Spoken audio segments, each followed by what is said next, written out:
ያነሳችሁት ሀሳብ በጣም መነሳት ያለበት ነው። ዋናው አምስቱ አዕማደ ምስጢር ነው ብለው ይላሉ እንጂ አምስቱ አዕማደ ምስጢርን እንኳን አይደለም ምእመኑ ካህኑ አገልጋዮቹ የተባሉት ቄሶቹና ዲያቆናቶቹ እንኳን አያውቁትም። ምንብዛም ካወቁትም እንደ አምስቱ አዕማደ ምስጢር ብሎ የሚለው በቃ ትምህርተ ስላሴ፣ ምስጢረ ስላሴ፣ ምስጢረ ስጋዌ፣ ጥምቀትና ቁርባን፣ ትንሣኤ ሙታን ብለው እንደዚህ በመደዳ ስማቸውን ከመጥራት ውጭ ተንተን አርገ ዘርዘር አርገ ተናገር ተብሎ ይባል ምንድነው ማጠፊያው እንደሚቸግራቸው ሌላ ዝም ብሎ አሁን እኔ ብናገር አንተ ዝም ብለህ ከጥላቻ ነው ብለው ሊሉ ይችላሉ። አይደለም። ብፁዕ አቡነ ኤርሚያስ በቅርብ ያስተላለፉትን መልእክት ቪዲዮ ያየ ብቻ የቤተክርስቲያኒቱ አገልጋዮች ናቸው የተባሉና ነን ብለው የሚሉቱ ምን ያህል እውቀት እንደሌላቸው እንደዚሁ ውዳሴ ማርያምና መልከ ማርያም ደግሞ ድቁናና ቅስናን ተቀብሎ ከመቀደስ ቅዳሴ ከመቀደስ ዜማን ውዳሴ ማርያም ዜማን እንደዚሁም ዘሩን መስተጋብ አርያም ክስተት ጾመ ድጓ እነኝና እንደዚሁም አንዳንድ የዜማ መጽሐፍቶችን ከመማር ውጭ የሚያውቁት የለም። እና ምእመኑ ታዲያ ምንድነው የሚያውቀው ብላችሁ ካላችሁ ቅድም ያላችሁትን አይነት ማለት ነው። እና አብዛኛው የኦርቶዶክስ ምዕመን ቢጠየቅ የሚያውቀው እነዚህ ፒላር የተባሉ የመሰረታዊ ክርስትና ትምህርቶችን አያውቋቸውም። ለምን ደሞ የማያውቋቸው? ስላላስተማሯቸው አያውቋቸውም። በቃ ማን የፈጠረ ስላሴ ስንት ናቸው? አንድም ሶስት ናቸው። በቃ በቃ ሰንበት ትምህርት ቤት ውስጥ ገና መግቢያው ላይ ለአፍ መፍቻ ቋንቋ ብለው የሚናገሩት አይነት ማለት ነው። ከዚህ ያለፈ ነገር የለም። በስመ አብ ወወልድ ወመንፈስ ቅዱስ አሐዱ አምላክ ነው። በቃ አትብ ገጽን እንኳን የሚያውቁት በጣም ጥቂት የተባሉ አገልጋዮቿ ናቸው እንጂ ምእመኑ አያውቀውም። ታዲያ ምእመኑ ምንድነው የሚያውቀው ብላችሁ ካላችሁ እውነት ለመናገር ስለ ሃይማኖቱ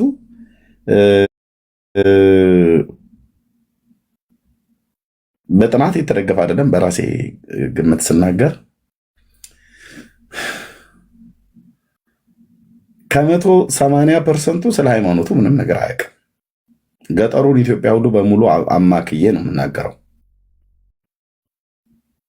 አሁን ገበሬው ምን ያውቃል? ዛሬ የዓመቱ ሚካኤል ነው፣ ነገ ደግሞ የዓመቱ ገብርኤል ነው፣ በሚቀጥለው ቀን እመቤታችን ነች፣ የግዝት በዓል ነው ብሎ ከማለት በቀር ምን ያውቃል ብዬ ስል ከዚሁ ማህበረሰብ እኔ የወጣው ስለሆንኩ ነው። ከገበሬው እኔ ከዚሁ ከማህበረሰቡ ከገበሬው ከባላገሩ ማህበረሰብ የተገኘው ነኝ። ስሬ መሰረቴ ምዛ ነው።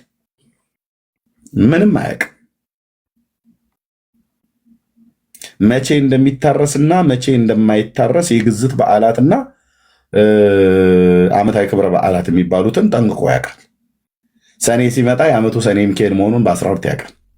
ህዳር ሲመጣ በ12 ህዳር ሚካኤል መሆኑን ያውቃል። በቃ እንደዚህ ማለት ስላሴ ሲመጣ የጥር ስላሴና የሐምሌ ስላሴ የዓመቱ መሆኑን ያውቃል። በያሉበት ደብሩ በተተከለበት ማለት ነው። ከዛ ውጭ የከተሜ ውስጥ ደግሞ ምን ያውቃል ብለህ ብትል በቃ ተባራሪ የሆነ አሁን የቴክኖሎጂውን ሳይመጣ ፊት በተባራሪ የሆነ የሚሰማዋል። እንደው ቢያንስ ከገጠሬው ይልቅ የከተሜው ዕለት ዕለት የሚሰማዋል። ዕለት ዕለት የሚሰማው ፒላር የሆኑ አምስቱ አዕማደ ምስጢሮች የሚባሉትን ትምህርቶችን ሳይሆን በየዕለቱ ያው ከተማን ህዝብ የሚቀሰቅስ ማይክራፎን ስላለ በዛ በየዕለቱ በስመ አብ ወወልድ ወመንፈስ ቅዱስ አሐዱ አምላክ ብሎ ቀጥሎ ሲነገርበት ሲጮህበት የሚውለው ነገር ምንድነው? የግለሰቦችን ባዮግራፊ ማለት ነው። ማማ አንቺ ነሽ? እሺ ቴንክ እና የሰዎችን ባዮግራፊ ማለት ነው። ዕለቱ 6 ከሆነ ቁስቋም ናት ይላል። ድርብ አርሴማ አለች ደግሞ ኢየሱስም ነው ብለው ይሏል። እሱን እንኳን ተው፣ እሱ ብዙ ቦታ የማይሰጠው ኢየሱስ የሚባለው ነገር ለነሱ አይሰጥም። እነሱ ናቸው እንደዚህ ሰሚ አይደለም ስለት አይሰማ አርሴማን እኮ ወስደው በ6 የደረቡት ኢየሱስ ስለት አይሰማም ተብሎ እኮ ነው። የኢየሱስ ቤተክርስቲያን የተባለ ብትሄዱ በጭር ያለ ነው። ጭር ያለ ነው። ገዳም ኢየሱስ እንትን አለ ምንድነው አዲስ አበባ አለ። ከዛ ናዝሬት ውስጥ ደግሞ አንድ ቦታ አለ ስላሴ 15 ቀበሌ ውስጥ መሰለኝ ስላሴ ያለው በቃ እና ስለታ ይሰማ ፈጥኖ አይደርስ። ፈጥኖ ደራሿ ማርያም ነች። ፈጥኖ ደራሹ ተክለ ሃይማኖት ነው። ፈጥኖ ደራሿ አርሴማ ናት። እና አሁን በሙሉ ምእመኑ ምንድን ነው የሚያውቀው ብላችሁ ብትሉ ፈጥኖ ደራሽ የሆኑ ታቦትና ፈጥኖ የሚሰሙ ታቦታትን ነው። ኩክ ያላት ኩክ የሌላት፣ እግር ያላት እግር የሌላት እያለ በቃ ይህንን አርቲ ቡርቲ የሆነ ተረታ ተረት ነው ምእመኑ የሚያውቀው የአዲስ አበባው ማለት ነው። እነ ሎዛ ማርያም ኩክ የልሽ ማርያም በቃ እንደኛ አይቶቹ ነው የሚያውቀው። ከዛ ባለፈ ከዛ ቤተክርስቲያን ሄዶ ሲያመጡ እመት አመድ ያው አመዱ ማለት ነው። እመት ጸበል ይዘሽልኝ ነይ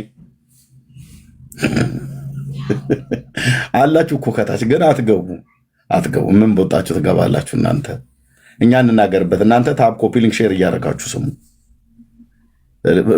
ፍርጥርጥ አድርገን ነው የምናወራው። እና ምን ያውቃሉ? በቃ ምንም የሚያውቁት ነገር የለም። እና አሁን በህዝቡ አይምሮና ልብ ውስጥ የተጠቀጠቀ እውቀት ቅድሞ ወንድምነት እንዳልከው ዋሪርስ ምንድን ነው ብለህ ብትል በቃ የዓመቱ ገበሬው ጋር ብትሄድ የግዝት በዓልና የግዝት በዓል ያልሆነው መቼ እንደሚታረም፣ መቼ እንደሚታጨድ፣ መቼ እንደሚወቃ እና መቼ ደግሞ እንደማይወቃ፣ መቼ እንደማይታረስ ይህን ነግረውናል። እኔ የገበሬ ልጅ ስለሆንኩ ማለት ነው። አይናችን እኮ እያየ እኮ ጤፋችንን እንዳናጭድ የዓመቱ ቅዱስ ሚካኤል ነው እያሉን ጤፉ ደርሶ ዝናቡ ሊዝም በዚህ በህንድ ውቅያኖስ እኔ ደቡብ ምስራቅ ኦሮሚያ ክልል ላይ ስለሆነ ያለሁትኝ ይታያል። በዚህ በሐረርጌ መስመር ላይ በምዕራብ ሐረርጌ መስመር ላይ ከህንድ ውቅያኖስ የሚነሳው ከባድ እርጥበታማ አዘል ምናምን ነገር እያለ ሜትሮሎጂ የሚናገረው ደመናው ራሱ ያሳየናል። ደመናው ይሄ ዝናብ ይሄ ደመና ሊጥል ነው ብለን የምንለው አለ። አይ ደግሞ አይ የሚጥል አይደለም ቀለል ያለ ነው ምናምን ነገር ብለን በንፋስ የሚወሰድ አለ። ደግሞ ንፋስ ደግሞ ሳይወስደው ግን ሊጥል ያለ ደመና እንደዚሁ አባቶች አይተው ገበሬው አይቶ ራሱ ያውቃል። እውነትም ነው ሊጥል ነው ብለው ካሉ ይጥላል ዝናቡ ማለት ነው። እና እንደዛ ሆኖ ዓመቱን ሙሉ የደከምንበት ጤፍ እንዳናጭደው የዓመቱ ቅዱስ ሚካኤል ነው ብለው በማግስቱ ደግሞ እንዳናጭድ ቅዱስ እግዚአብሔር አብ እኮ ነው እንዴ ምነካችሁ ይሉናል። ከዛ እንዴ በአቡነ አረጋዊ እንዴ ይሄማ ነውር ነው በፍጹም ሊሆን አይችልም እያሉን ጤፋችንን እንዳናጭድ ዝናብ እየቀጠቀጠው አጭደንም ራሱ እንኳን እንዳንሰበስበው እንዳንከምር የግዝት በዓል ነው እያሉን ከዛ ጤፉ አይታጨድም። ሳይታጨድ እዛው ዝናብ ይመታዋል። ብናጭደውም እንኳን እንደገና ደግሞ በቆልት እስኪሆን ድረስ ጤፉ ላው ላይ ራሱ በቆልት የሆነ ጤፍ ለእንጀራ እንኳን ራሱ ሟጫራ ምናምን ነገር አለው የምትሉት ማለት ነው። በደንብ ስለምናውቅ እኛው አምርተን ነው ገጠር ከተማ የምናመጣላችሁ። እና እንደዚህ አድርገው ስላስተማሩን ይህን ብቻ ነው የምናውቀው። ጠዋት ፊታችንን ታጥበን በቀኝ አውለን ብለን ከዛ ውጪ ዛሬ ምንድን ነው እንላለን። ቀኑ 23 ነው። ወይ የልዳው ጊዮርጊስ አቤት የዘልዳው ኮከብ እያለ እኛ እኮ ማናውቀው አንድ ጢማም ሰውዬ ማለት እኮ እኔ በጣም ነው የሚነደኛ ዘመን ሳስበው። ከዚህ ውጪ ምንድን ነው የምናውቀው ነገር? ምንም። ታዲያ እነዚህ ያወቅናቸው መሰረታዊ ነገሮች አይደሉም ወይ? ወሳኝ ጥያቄ ነው ያነሳችሁት። ወሳኝ ጥያቄ። አይገቡም። ለምን ይገባሉ? እነሱ ለምን ይገባሉ? ወንድሜ እና ምእመኑ ምንድን ነው የሚያውቀው? ኢየሱስን አያውቅም። የሚያውቀው ማርያምን ነው። ወንጌልን አያውቅ። ዕለት ዕለት የሚነበብለት አንብብ ተብሎ የተሰጠው ውዳሴ ማርያምና መልከ ማርያም እና መልካ መልኮችን ነው።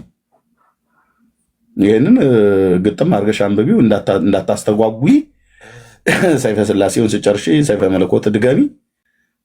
ሰይፈ ለመለኮቱን ደግሞ ከጨረሽ ጸሎተ ህሊና የእመቤታችን ነውና እሱን ከጨረሽ ደግሞ ባርቶስ የሚባል አለ።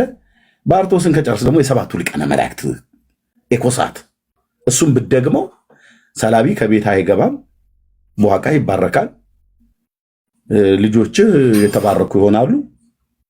እና ደግሞ እንደው ከቻልክ የኔታ እንትና የሚባሉ አሉ። እሳቸው ጋር ሄደህ የሆነ ነገር ደግሞ ብታጽፍና እዚህ ልጆች ብታቸው ስራ አንገታቸው ስር ቢያደርጉ ለአይነጥላ፣ ለመጋኛ፣ ለቁርጥማት፣ ለሾታ ላይ፣ ለአተ ላይ ምናምን ነገር ብሎ ይላል። ከዚህ ውጭ አሁን ምእመኑ እንደሚያውቀው ምንም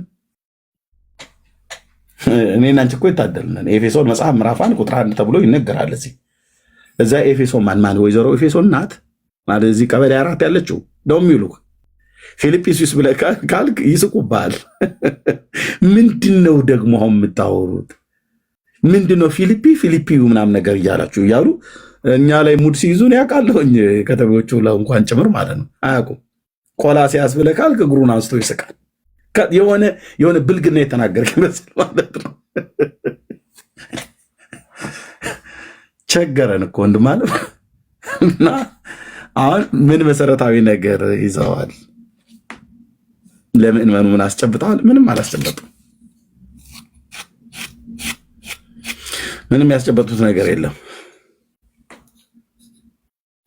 ባይዘው የኦርቶዶክስ ክርስቲያን ለመሆን መጽሐፍ ቅዱስ ሳታውቅ የኦርቶዶክስ ክርስቲያን መሆን ትችላለህ። በሕይወት ዘመን ሁሉ መጽሐፍ ቅዱስን ሳታውቅ የኦርቶዶክስ ክርስቲያን መሆን ትችላለህ። መጽሐፍ ቅዱስንም ሳታውቅ የኦርቶዶክስ አገልጋይ መሆን ትችላለህ። 30 ዓመት ሙሉ ያገለገለው ሰውዬ ልደተ ቃል የሚባለው ሲጠይቀው ምንድን ነህ? አገልጋይ ነህ። የማን? የኦርቶዶክስ ቤተክርስቲያን። በዚህ ቤተክርስቲያን ስንት ዓመት አገልግሉ? 30 ዓመት። መጽሐፍ ቅዱስ ታውቃለህ? አላቅም። አለዎት? የለኝም። 30 ዓመት ሙሉ መጽሐፍ ቅዱስ ሳያውቅ መጽሐፍ ቅዱስ ሳይኖረው 31 ነው። እሺ ያው የኦርቶዶክስ አገልጋይ ነው። ስለዚህ መጽሐፍ ቅዱስን አወክም አላወክም የኦርቶዶክስ አገልጋይ መሆን ትችላለህ። መጽሐፍ ቅዱስን አወክም አላወክም የኦርቶዶክስ አማኝ መሆን ትችላለህ። የኦርቶዶክስ አማኝ ለመሆን ከእናትህ ማፀን ተወልደህ በ40 በ80 ቀን ውስጥ ዋርቱ ትገባለህ። ክር አንገትህ ላይ ያስሩሃሉ። በቃ ከዛ ይለቀዋል።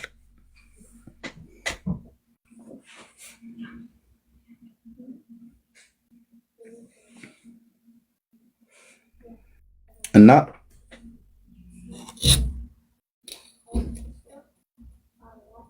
አንድ ለምሳሌ እችን ተናግሬ ለእናንተ ልስጥ።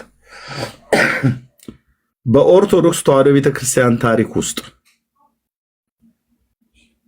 ከማርያም ጋር በተገናኘ አንድ ግለሰብ በጣም ይታወቃል። ሁሉም ምዕመን ያውቀዋል። እሱን ግለሰብ የማያውቅ የኦርቶዶክስ ምዕመን አለ ብዬ ልል አልችልም። ማን ያ ግለሰብ የምታውቁት? እስኪ ስሙን ጻፉት። ድፍን ኦርቶዶክሳውያን ያውቁታል። ያነበበም ያላነበበም፣ አሮጊቱም፣ ባልቴቱም፣ ሽማግሌውም፣ ሊቁም ደቂቁም ያውቀዋል። ማንም ታውቁት? ስሙን ጻፉ። አንድ ከማርያም ጋር በተገናኘ አንድን ሰውዬ በጣም ያውቁታል። ኢየሱስን እንኳን የሱን ያህል አያውቁትም። ኮሜንት ላይ አባ ኤፍሬም አለ። እሺ፣ አይ አባ ኤፍሬም እሺ፣ ጥሩ። ገብርኤል ኖ፣ በላዔሰብ ሸጋ ቴንክ ዩ። በላዔሰብ የሚባለውን ሰውዬ የበላዔሰብ እመቤት በላዔሰብ አንድ ሰው በላ ነበረ። ሰው በላ ሰው የበላ ምናምን እንደዚህ ነገር ይወዳሉ። በላዔሰብ ማለት ነው። ይህንን ሰውዬ ከሊቅ እስከ ደቂቅ የማያውቀው የለም። ከማርያም ጋር በተገናኘ ትርክት ስለተጠረቀ ማለት ነው። ኦኬ እንጂ አሁን እዚህ እንኳን ራሱ ገብተው አንዳንዶቹ ሲጠይቁ ከኛ ጋር ሲያወሩ አንዳንዶቹን ኦርቶዶክስ መሆናቸውን የተጠራጠሯቸውን ሰዎች አንተ ሰው ከኦርቶዶክስ አይደለም፣ ለምንድን ነው ግን ኤርሚያስ እንደዚህ ድራማ የምትሰሩት ምናምን ነገር ሲሉን አልሰማችሁም? ራሱ እንትና ማን ነው እንደ ሮያል አይነቶችን ኦርቶዶክስ ማለት ነው። ከዛ እኔ ከኦርቶዶክስ ነኝ ምናምን ብሎ ሲል ኖ ኦርቶዶክስ አይደለም ኦርቶዶክስ ነኝ ብሎ ሲል ጥያቄ ልጠይቅህ ይለዋል። እሺ ጠይቀኝ። 5ቱ አዕማደ ምስጢር እነማን ናቸው ብሎ ሲል ይሄኛው የማያውቀው አላቅም እኮ ይሄው አላልኳችሁም ኦርቶዶክስ እኮ አይደለም ይላል። እኔ የምልህ ከ60 ሚሊዮን ምናምን ነገር በላይ የሚሆን ኦርቶዶክስ ስንቱ ነው 5ቱ አዕማደ ምስጢርን የሚያውቀው? እስኪ ቄሶቹ ይምጡና ይጠይቁ። የገጠሩማ ገጠር ገበሬ ማህበሩ ጋር ያለውን ቄስቶ እስኪ ምእመኑ ይጠይቅ። የገጠሩ 80% የሚሆነው ገበሬ ማህበሩ እስኪ ይጠይቅ። 5ቱ አዕማደ ምስጢርን አያውቅም። ኧረ የከተማው ልጆች ይጠይቃቸው። እንትን ምንድነው ዛሬ ምንድነው አወዳ ይገባ እንዴ? በለጮ ነው? አይ ገለምሶ ነው። ገለምሶ ትንሽ እንትን ይሻላል ብሎ የሚለውን ሂድና እስኪ 5ቱ አዕማደ ምስጢር ምን ናቸው በለው። አያውቀውም።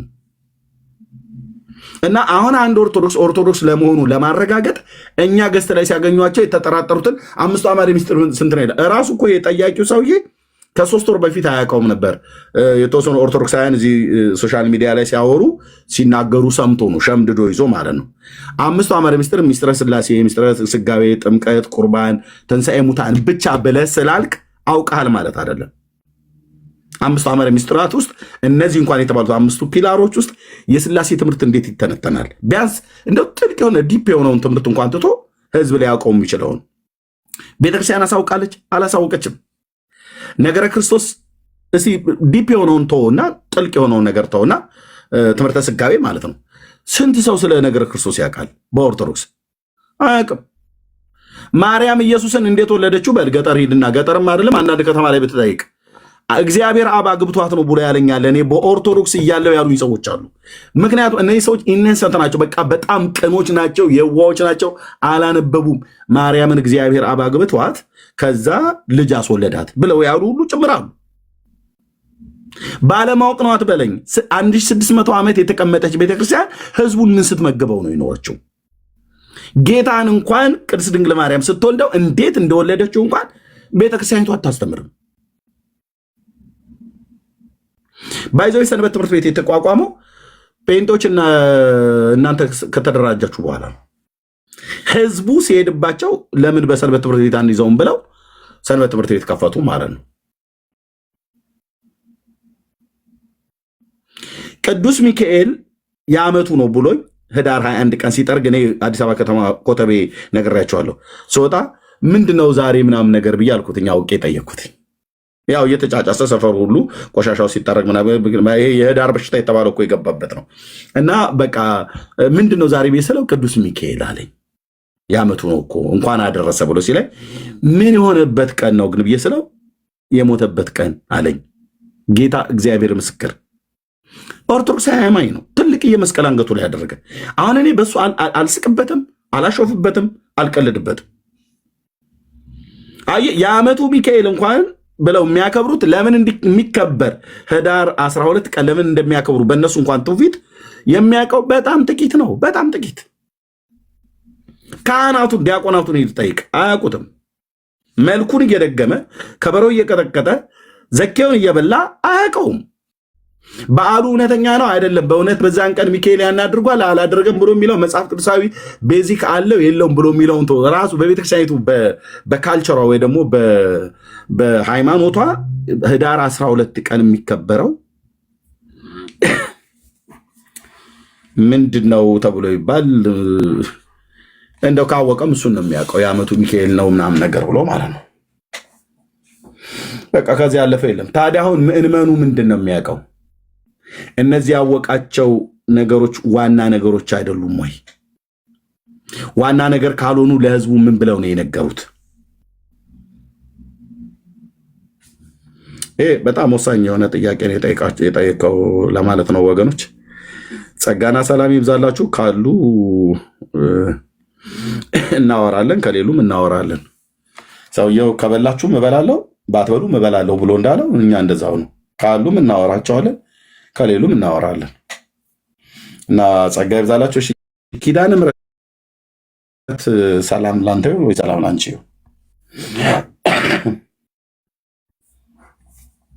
ኪዳነ ምሕረት ኤርሚ እንዴት ነህ? ደህና ሰላም ነው ወይ?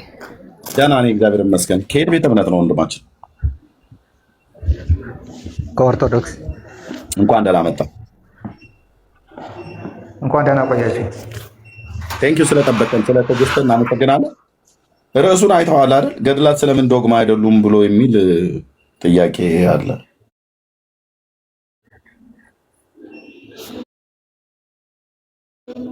አዎ እያየሁት ነው። ዕለት ዕለት ህዝቡ የሚሰማውና የሚያውቀው አብዛኛው ምዕመኑ ምናልባት ስናገረ ሰምተኛል ብዬ አስባለሁ።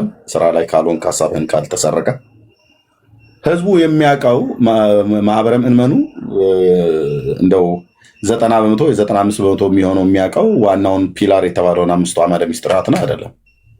የሚያውቀው በዕለቱ የሚውለውን ታቦት እና ሰሚ መሆኑን ታቦቱ ደራሽ ሆኖ ፈጥኖ እና ዓመታዊ በዓላት ክብረ በዓላት እና የግዝት በዓላት የሆኑና ያልሆኑትን ስለ ጽዋ ማህበር መጠጣት አልመጠጣት በየቀኑ የዋለውን የዛ ዕለት የዋለውን ታቦት ወይ ደግሞ ዕጣ ክፍሌ ነው ብሎ ያለውን ስለዚህ ነው ሰው እውቀት ያለው ማለት ነው።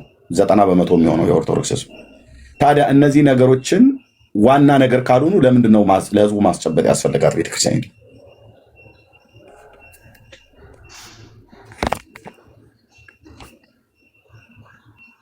እሺ አይ አሁን አንተ እንዳልከው በእርግጥ ገድላትና ድርሳናት ዶግማ አይደሉም በቤተክርስቲያናችን። ነገር ግን ያው ሰው አብዛኛው እንዳልኸው አሁን ቅድም ስታወራም እንደሰማሁት ብዙ ጊዜ የኛ ምዕመናን ያው ብዙ ጊዜ አያነብም። ስለማያነብ ነገሮችን አሁን ገድላትን ድርሳናትን ሁሉ እንደ ዶግማ አድርጎ ነው የሚቀበለው እና አብዛኛው ትምህርት ላይ ሲሰጥም እንደዛ አድርጎ ነው የሚቀበለው። ለምሳሌ አሁን አንተ እንዳልከው በጊዮርጊስ ቤተክርስቲያን ብትሄድ አሁን አብዛኛው እንደዛ አድርጎ ነው የሚቀበለው እንጂ በእርግጥ አብዛኛውን የአምስቱ አዕማደ ምስጢራትን በደንብ ግልጽ አድርገው በካህናት መምህራን በደንብ ግልጽ አድርገው ያወራሉ፣ ይናገራሉ እኮ። ግን የኛ ህዝብ አብዛኛውን የዋህ ነው፣ እንዳልኸው የዋህ ነው። ብዙ ጊዜ የተባለውን ይዞ ነው የሚሄደው እና አሁን ደግሞ የመጡ በቲክቶክ በፌስቡክ እንዲሁም ደግሞ አስተማሪዎች ነን እያሉ የሚመጡ እንደዚህ ህዝቡን የሚያሳስቱ አሉ፣ በግልጽ የማያስተምሩ ማለት ነው እና እንደዛ ነው የምናየው። ገድላትና ድርሳናት ዶግማ አይደሉም በቤተ ክርስቲያናችን። ዶግማ ካልሆኑ መሰረታዊ ክርስትና ትምህርቶች አይደሉም ማለት ነው አይደል?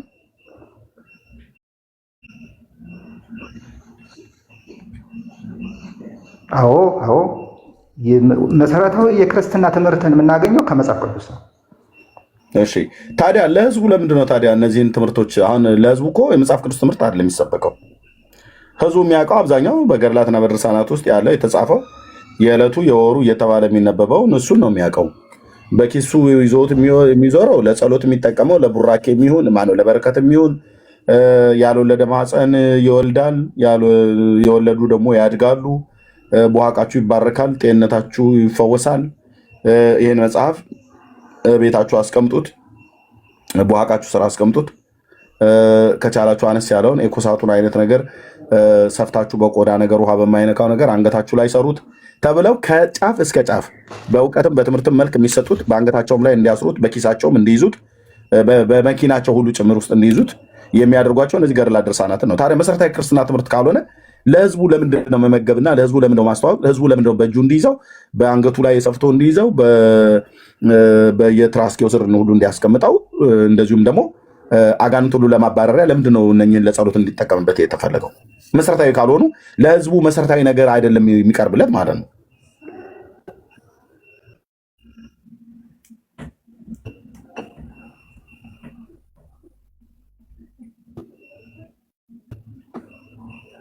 ከኔ ጋር ነህ?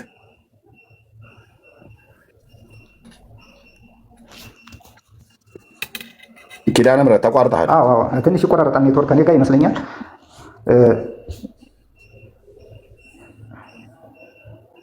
ከኔ ጋር ይመስለኛል ኔትወርክ ትንሽ እያስቸገረኝ ነው።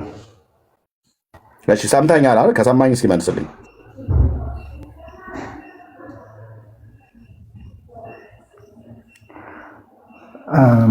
ሰምቻለሁ።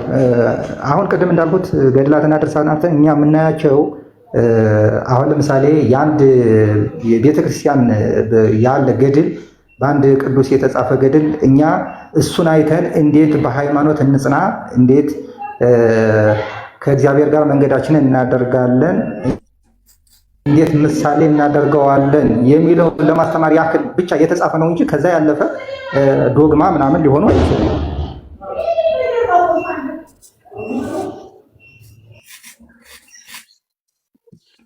እሺ አይ ቲንክ ስራ ቦታ መሰለኛለሁ።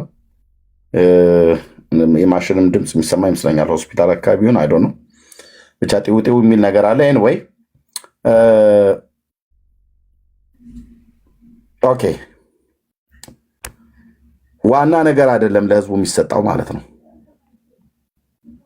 ዋና ነገር ለህዝቡ አልተሰጠም። ዋና ነገር ህዝቡን አታስተምርም ቤተክርስቲያን። ዋና ነው የምትለው አምስቱ አመደ ሚስጥር ሆኖ ሳለ ለህዝቡ ግን አምስቱ አመደ ሚስጥርን አይደለም የምታስተምረው፣ ዋና ያልሆነ ነገር ነው የምታስተምረው ማለት ነው። ለእኛ ነው መጥተው ዋና አይደለም ብለው የሚሉን ገድላት ድርሳናትን ዋና አይደለም ብለው የሚሉን እኛ ጋር ሲመጡ እንጂ የእውነት ለመናገር ለኦርቶዶክስ ዋና ነው። ራሱ ገድላት ድርሳናቱ ዶግማ ነው ብላለች። ኦርቶዶክስ ተዋሕዶ ቤተክርስቲያን ከሊቅ እስከ ደቂቅ ከላይ ከብፁዕ አቡነ ማትያስ ፓትርያርክ ከእሳቸው ጀምሮ እስከ ታች ተራ ምእመን እስከሚባለው ድረስ ገድላት ድርሳናትና የቀኖና መጽሐፍት ከሌላቸው አይናቸው አይገለጥም። ጸሎታቸውን ከመጽሐፍ ቅዱስ እኮ አይደለም የሚጸልዩት፣ ከነዚህ መጽሐፍት ነው። አጋንንትን ለማባረር ብለው የሚጠቀሟቸው እነዚህን መጽሐፍት ነው። ለበረከት ብለው የሚጠቀሟቸው እነዚህን መጽሐፍትን ነው። ምሳሌያቸው ለመከተል ለቡራኪያቸው ብለው የሚሉት ከቅዱሳኑ ሱታፌ ለመሳተፍ ብለው የሚሉት እነዚህን መጽሐፍቶችን ነው። የሚያስተምሯቸው እነዚህን መጽሐፍቶችን ነው። በዜማ የሚያዜሙት የሚደግሙት እነዚህን መጽሐፍቶችን ነው። እኛ ጋር ሲመጡ ዋና ነገር አይደለም፣ ዋናው አምስቱ አዕማደ ምስጢር ነው ይለዋል። ግን ውሸታቸው ነው። ዶግማ ማነው? ገድላት ድርሳናት ለኢትዮጵያ ኦርቶዶክስ ተዋሕዶ ቤተክርስቲያን ዋና ፒላር ነው። እያንዳንዱን ኦርቶዶክሳዊ ብታራግፈው ከውስጡ የሚገኘው ልክ አንድ ጨርቅ ስታራግፈው ላው ላይ የተጣበቀበት የያዘውን ነገር ሲወድቅ የሚወድቀውን ነገር እንደምታየው ሁሉ እያንዳንዱን ኦርቶዶክሳዊ ብጠይቀው አብዛኛው ከአንደበቱ አውጥቶ የሚናገረው በሙሉ በእነዚህ መጽሐፍቶች ላይ የተጻፉትን ነው። ስለዚህ እኛ ጋር ሲመጡ ዋነኛ ነገር አይደለም ብለው ይላሉ። ዋነኛ ነው ብለን ካሉን ምን ልንጠይቃቸው እንደምንችል ያውቃሉ። ስለዚህ ከኛ ለማምለጥ ዋነኛ ነገር አይደለም ብለው ይለዋል። ለህዝቡ ግን ዋነኛ ነገር ነው ብለው ነው ሲመግቡትና ሲገቱት የኖሩት። አግኝታችሁኛል? እኛ ጋር ሲመጡ ዋነኛ ነገር አይደለም ይለዋል። እዛ ግን ለህዝቡ ዋነኛው ይሄ ነው፣ ድገሚው ይሄንን እህት አለ ብለው ይለዋል። ጸሎተ ህሊና ገዝተሻ እንዴ? የህሊና ጸሎት ኧረ አላውቀውም እንዴ? የእመቤታችን እኮ ዋነኛው እኮ ጸሎት ነው። ሰይጣን በመጣባት ሰዓት ላይ የጸለየችው ጸሎት ነው። እና የለሽም አለን። ኧረ እኔ መጽሐፉን አልቀውም። ኧረ ቆይ ላሳይሽ እንዴ? በጣም የሆኑ አባት ናቸው ሲያስተምሩ ያየሁት እና የሰማሁት እኔ ገዝቼዋለሁ። እና በጣም የሚገርምሽ ጠዋት ላይ ተነስቼ እኔ እሱን ነው የምጸልየው። እመቤቴ ማርያም ሆይ በጠላትነት የሚነሳብኝን አንገቱን ቆልምሚው፣ ወገቡን ቅጭው፣ እግሩን ስበሪው፣ አይኑን አጥፊው፣ እርግብ ግቢቱን በይው ብሎ የሚል አለ እዛ ላይ የተጻፈ ማለት ነው። ስለዚህ ትናንትና መንገድ ላይ የረገጠቻትን ሴት እያስታወሰች በጠላትነት የተነሳችብኝን እያለች ያንን ትደግማለች ማለት ነው። አንገቱን ቅጭው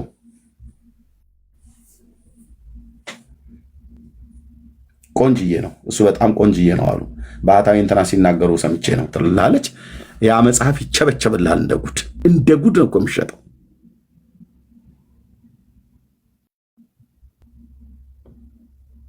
ባህታዊ ገብረ መስቀል የተባለ የአራት ኪሎ ማነው የአዲስ አበባ ሽፍታ ቀጨኔ መድኃኔዓለም ኢህአዴግ ፀጉሩን ላይቶ አስቀምጦት እዛ ቁጭ ብሎ መጋረጃ ጀርባ ይካድም ነበር እና እሱ መጽሐፍትን ሸጦ እንዴት አድርጎ ኢየሩሳሌም ሄጄ የመጣው ምናምን ነገር ብሎ ሸጦ እኔ አዲስ አበባ ውስጥ እንደ ድመት በእግሬ ሲሄድ እሱ ግን መጽሐፍ ሸጦ ላንድ ክሩዘር መኪና ገዝቶ ነበር።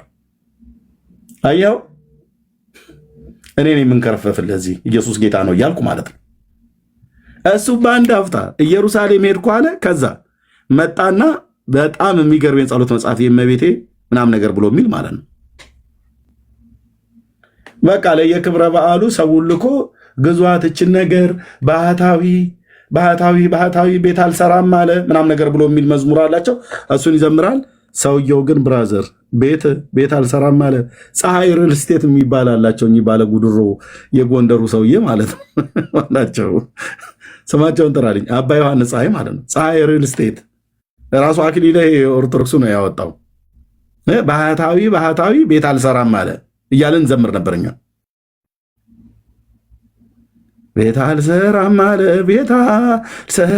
እያል ማለት ነው። እነሱ ግን ፀሐይ ሪል ስቴት ገንብተውልሃል። እነሱ የሚሄዱት በላንድ ክሩዘር መኪና ነው። እኛ እንደ ድመት በእግራችን እናቀጥነዋለን።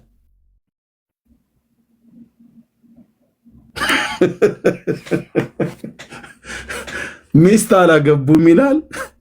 የ14 ዓመት ወጠብሻ ጎረምሳ መነን ትምህርት ቤት ይማር ነበረ። የባህታዊ ገብረ መስቀል እሳቸው ድንግላቸው ይላል። የአዲስ አበባ ሴት ተንኮለኞች ናቸው። የአዲስ አበባ ሴቶች ምንም አታመጡም። ቤቴ ላይ ሪፖርት ብታደረጉ ነው እናገራለሁ። እንደዚህ ፍርጥ አድርጌ ድንግል ናቸው እሳቸው ምንም አያውቁም ተብሎ ሲባል ምንድን ነው?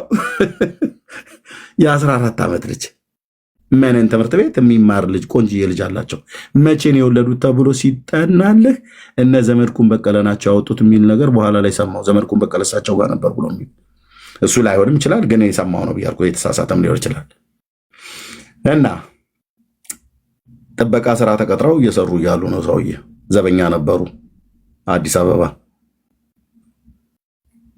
መልከ መልካም ናቸው፣ ቆንጅዬ ናቸው። እንደዚህ ብስል አይነት ነጭ ፈረንጅ ነገር ናቸው። እና ተቀጥረው በሚሰሩበት ቤት እንግዲህ ሰውየው ወጣ ባለበት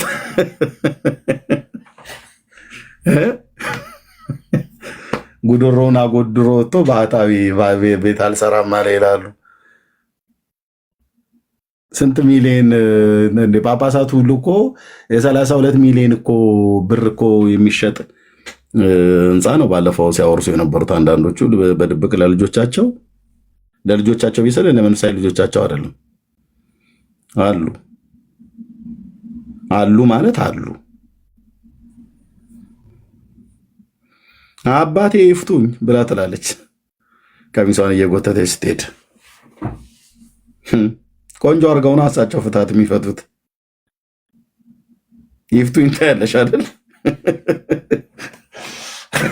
የት ነው የገባሁት እንጂ ወንድም አለም እዚህ አሁን ማን ነው እዛ ድረስ ለምን እዛ ድረስ ጥልቅ እንደሄድ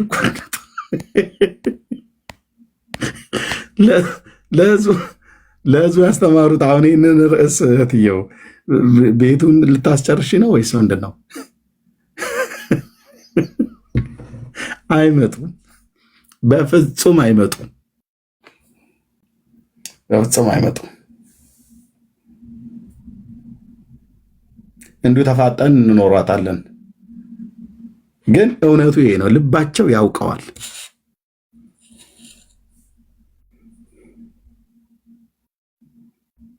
መጽሐፍ ሸጦ ነው ታውቃለህ፣ እንደዛ ያለው። እነዚህም መጽሐፍቶች አንብቡ ብለው ዋነኛ ነገር ካልሆነ ለምን ገድላት ድርሳናትን ለጸሎት ይጠቀሟቸዋል? ህዝቡ ለምንድን ነው ዋነኛ ካልሆኑ ድርሳነ ሚካኤልን ለምንድነው ለጸሎት የሚጠቀሙት? ሰይፈ መለኮትን ሰይፈ ስላሴን ለምንድነው የሚጠቀሙት? አይ የለም እንደዚህ ጆ እንደዚህ ማቀልድ የለም ብሎ ካርጉኝ እኔም ቦል ካለው እንጂ ከማውራት ወደኋላ አይደለም። ብሎ ካርጊው ኤርሚ እንዴ ለምንድን ነው ሰኔ ጎልጎታ ለቡሃቃ መባረኪያ ጥሩ ነው ብለው የሚሉት? እያንዳንዱ እናቶች ቤት ብትሄድ እችኛይቱ ጥሩ ነው ብለው የተሰጣቸው አለ። በጣም ብዙ መጽሐፍቶች ጉልት የሚያክል መጽሐፍ ሰጥተዋቸዋል። ዋነኛ ነገር ካልሆኑ ለምንድነው ለአጋንንት ማባረሪያ ቡራኬ ለመባረክ በረከታቸውን ለመሳተፍ ለትምህርት ምሳሌያቸውን ለመከተል ለምንድነው አንብቦ የተባሉት? ስለዚህ የማይጠቅሙ መጽሐፍቶች ከሆኑ ዋነኛ ነገር ካልሆኑ ለህዝቡ ዋነኛ ነገር ያልሆነ ነገር ስትመግብ የኖረችው ማለት ነው ቤተክርስቲያኒቱ። ቢንጎ በርቶባቸዋል ማለት ነው። ዋነኛ የሆነው መጽሐፍ ቅዱስን አያነቡም፣ አያስተምሩም።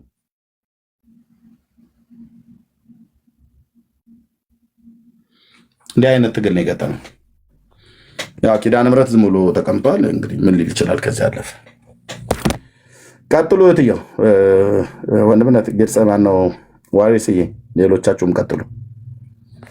የቤቱ ጉዳይ ተወርቶ የሚያልቅ አይደለም። እህትየው ቀጥል። ተባረክ ኤርሚሻ፣ ቴንኪው። በጣም ጥሩ ኢንሳይት ነው። ኪዳነ ምሕረት ግን አለ ኪዳነ ምሕረት ጥያቄ ያለኝ ካለ ላንተም ይሆን አለሁ። ስራ አካባቢ ሆኜ ነው አለሁ። እሺ እኔ አሁን የጎንደር ሰው ነኝ። ጎንደር ነው ተወልጄ ያደኩትና ወደ ገጠር አካባቢ ጭራሽ ነው ምልህ። እንደው እኔ ጓደኞች ነበሩኝና ምን አለኝ አንድ ወቅት አማኝ ሆኜ በተወገዝኩ ሰሞን እሱን እንዳትጠጉት ምናምን የተባለ በጣም ስለሚወደኝ መጣና ምን አለኝ፣ ዴቭዬ ለምንድን ነው እንደዚህ አይነት ነገር አድርገህ ራስህን ችግር ውስጥ ምትከተው ምናምን አለኝ። ለምሳሌ እኔ አሁን ፈጣሪ የሚመስለኝ ሚካኤል ነው አለኝ።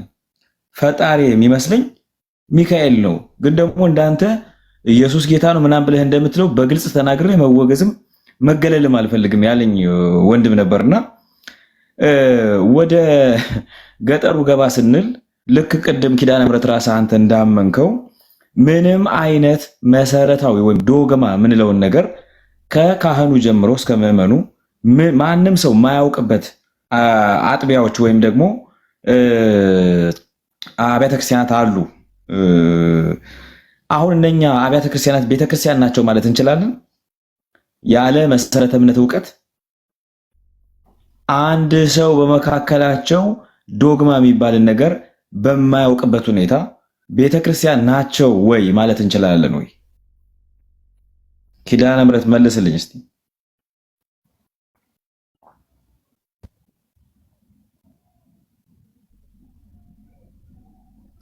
ሲቀጥል አያይዘህ እንድትመልስልኝ የምፈልገው አብዛኛው ብለሃል። አብዛኛው አያውቅም፣ ዶግማን አያውቅም። የሚያውቀው ይሄንን ነው። ይሄንን ሲሰማ ዶግማ መስሎት ይዞት ይሄዳል አልከኝ። እነኚህ ሰዎች ክርስቲያኖች ናቸው ማለት እንችላለን? ካልሆኑ ኦልሞስት 95% የተቋሙ ተከታዮች ክርስቲያኖች አይደሉም ማለት ነው። እንዴት ነው የምትመልስልኝ ይሄንን እስቲ?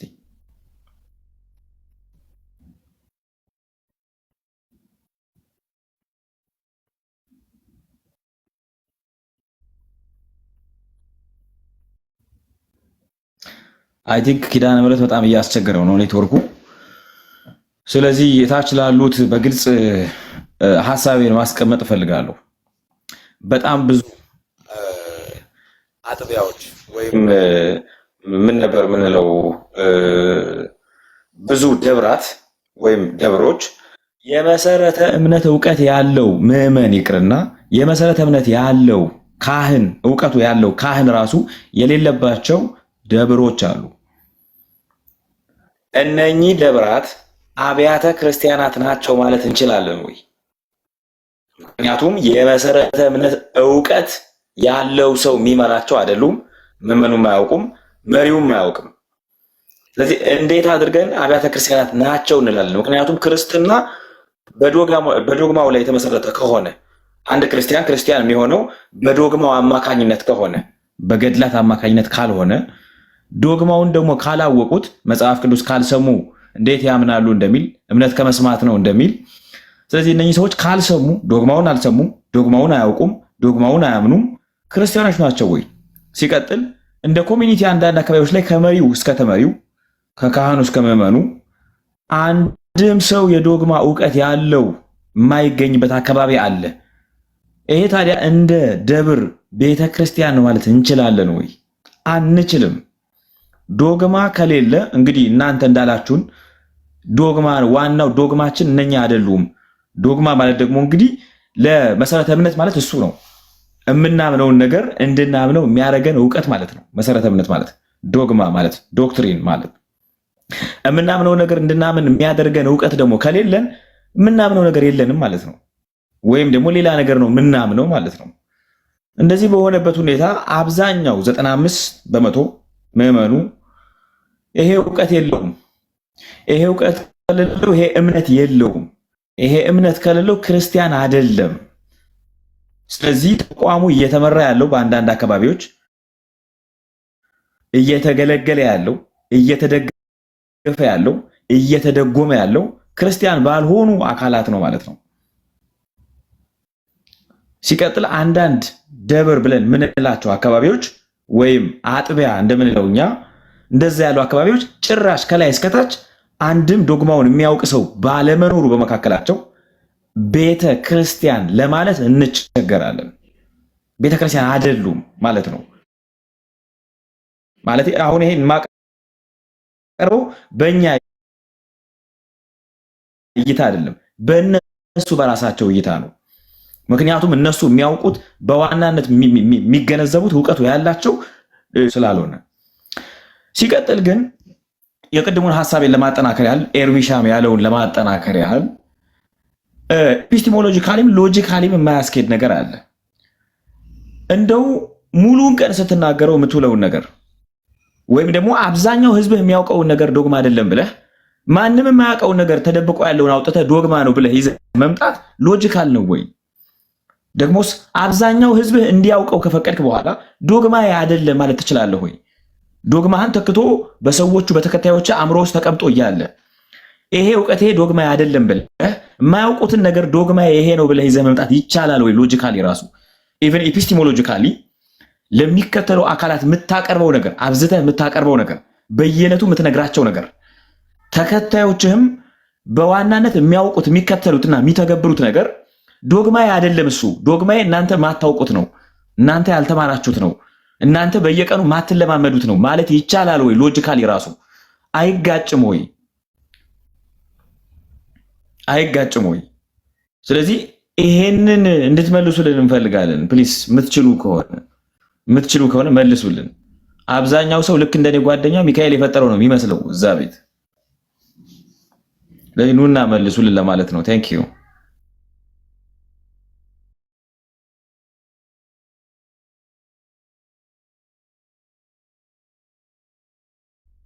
አንቺ እሺ ድምጽ ላሰማ በዛውም መግባት ቢችሉና ቢያወሩበት እጅግ በጣም መልካም ነው። በነገራችን ላይ እንደ ቀላሉ ዝም ብለን ሰምተን የምናልፈው ነገር አይደለም።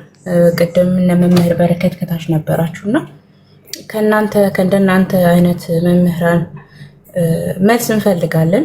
ምዕመኑን መልስ ይፈልጋል። እኛ ብቻ ሳንሆን የኦርቶዶክስ ቤተክርስቲያን ምዕመን በራሱ ምላሽ ይፈልጋል።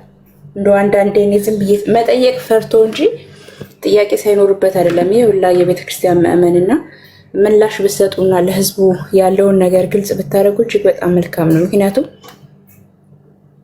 ወንድሞች ብዙ ነገር ተናግረዋል። ኤርሚ ቅድም ብዙ ነገር ሲል ነበር፣ ሌሎቻችሁም እንደዛውና አብዛኛው ቤተክርስቲያን ላይ ያለው ምዕመን የሚያስበው ገድላ ድርሳናት በቃ መሰረታዊ የሆነ አስተምሮችን የያዘ እንዲሁም ከመጽሐፍ ቅዱስ የበለጠ ከዛ ላይ ጥቅም እንደሚገኝ ደግሞ እንደዛ ነው የሚያስቡትም። የተጻፈውም ደግሞ እንደዛ ነው።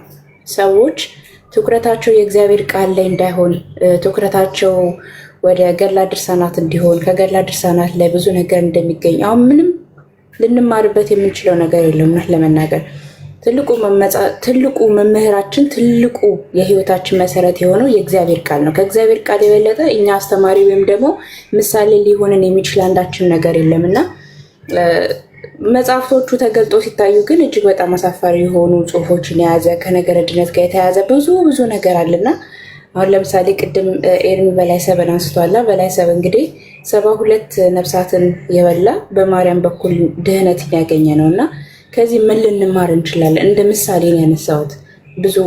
ብዙ ነገር አለና ብትችሉ ብትገቡና በዚህ ጉዳይ ላይ በስነስርዓት መወያየት ብትችሉ ምላሽ ብትሰጡን ደስ ይለናል። ከሌለ ግን ከኛ የሚጠበቀው የእናንተ የሰዎችን ሀሳብ እንደ እግዚአብሔር ቃል ማፍረስ ስለሆነ እኛ እንናገርበታለን። ያለውን እውነታ እንደ እግዚአብሔር ቃል አስደግፈን እናወራበታለን ማለት ነው።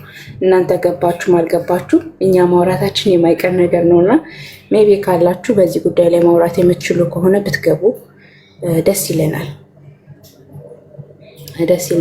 ካላችሁ ግቡ ኦርቶዶክሳውያን፣ ከሌላችሁም ደግሞ ወንድሞች ግቡ። መስዬ አንድ ነገር ልበልሽ። አሁን ስትናገር አንድ እንትን ያለኝ ነገር መናገር እችላለሁ? ያቀጥል።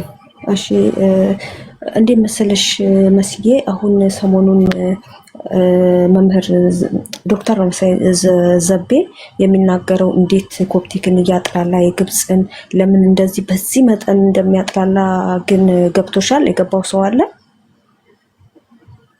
ሰው እዚህ ቲክቶዶክሶቹ የሚያስተምሩት ከኮፕቲክ ጋር የሚቀራረብ ነው። እዚህ መሬት ላይ ያለው ህዝብ አሁን እታች ሄደው ቢጠይቁ መናፍቅ ሊባሉ ነው። ስለዚህ አሁን ምንድነው አብዛኛው እዚህ ቲክቶክ ላይ የለመደው ህዝብ ወደ ኮፕቲክ እያደላ ነው። እዛ ኢትዮጵያ ውስጥም እኮ አሉ ኮፕቲኮች ሄደው እዛ ቅዳሴ መውሰድ ይችላሉ፣ ከነሱ ጋር መብረር ማድረግ ይችላሉ። ሰው ወደዛ ስላደላ እኮ ነው አጥብቆ ኮፕቲኮች ላይ ልክ ወንጌል አማኞች ላይ ዘመቻ ያደረግ እንደነበረ አሁን ኮፕቲኮች ላይ እንደዛ ሊያደርግ የቻለው አብዛኛው እያነበቡ እያወቁ ስለየሄዱ ወደ ኮፕቲክ እያደሉ ነው። አብዛኞቻቸው ወደዛ እየሄዱ ስለሆነ እኮ ነው። ተባረኪ። ለዛ ነው ምእመኑ መጠየቅ አይፈልግም ያልሽው። ምእመኑ አይጠይቅም፣ ዝም ብሎ በቃ ወደዛ ወደ ኮፕቲክ ይሄዳል ማለት ነው። ያ ልክ ነሽ። ተባረኪ።